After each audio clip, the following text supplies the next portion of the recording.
আমরা বিশ্বাস করি যে যখনই একটি নির্বাচনের তারিখ ঘোষণা হবে তখনই আমাদের প্রস্তুতি নেওয়া রয়েছে, সকল নির্বাচনের প্রস্তুতি নেওয়া রয়েছে। আমরা নির্বাচনের জন্য উন্মুখ হয়ে আছি এবং জনগণকে সঙ্গে নিয়ে ইনশাল্লাহ আগামী নির্বাচনে আমরা ভোট কেন্দ্রে যেতে পারবো আমরা বিশ্বাস করছি। অবশ্যই আর সেই ভোট রাতে হবে না, দিনের বেলায় হবে এবং জনগণকে সঙ্গে নিয়ে আমরা ভোট কেন্দ্রে যাব এবং সেখান থেকে জনগণের যাকে জনগণ চাইবে তাকে বিজয়ী ধরেই আমরা ভোট কেন্দ্র থেকে ফিরে আসব।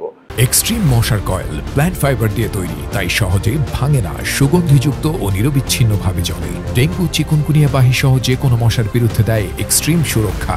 সুতরাং এই পরিস্থিতিতে সামগ্রিক নারায়ণগঞ্জের রাজনৈতিক পরিস্থিতি বলতে গেলে এখন বোঝা যায়, এখন বলতে পারি যে নারায়ণগঞ্জও ফেসিবাদ মুক্ত হয়েছে। কাজে এখন একটা সহ অবস্থান বিরাজ করছে।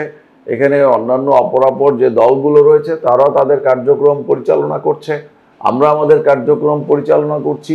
সুতরাং এখানে রাজনীতিতে একটা সুবাতাস বইছে এখন নারায়ণগঞ্জে। বিরোধী দল থাকবে, কিন্তু সব দল উন্নয়নের ক্ষেত্রে, অগ্রগতির ক্ষেত্রে একটা ঐক্যমত সৃষ্টি করবে। সেই কাজটি বাংলাদেশ জাতীয়তাবাদী দলের এই নারায়ণগঞ্জ জেলার আহ্বায়ক হিসাবে আমি করছি। অপরাপর রাজনৈতিক দলগুলির সঙ্গেও সহ অবস্থানে থেকে আমরা আমাদের কর্মসূচিকে এগিয়ে নিয়ে যাচ্ছি। সুতরাং আমাদের মধ্যে কোনো রাজনৈতিক বিদ্বেষ নাই নারায়ণগঞ্জে বর্তমানে।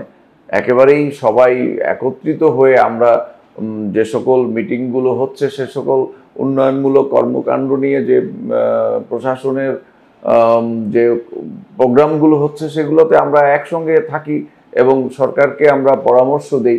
সুতরাং উন্নয়নের ক্ষেত্রে সকলে আমরা ঐক্যমত্যে রয়েছি। কাজেই আমি মনে করি যে এই সময়টায় যে নারায়ণগঞ্জে একটি সর্বোচ্চ পর্যায়ের জনগণের এবং অন্যান্য রাজনৈতিক দলের একটি ঐক্যমতের ভিত্তিতে এখন জনগণের মধ্যে একটা স্বস্তি আমরা ফিরিয়ে আনতে পেরেছি বলে আমি মনে করি।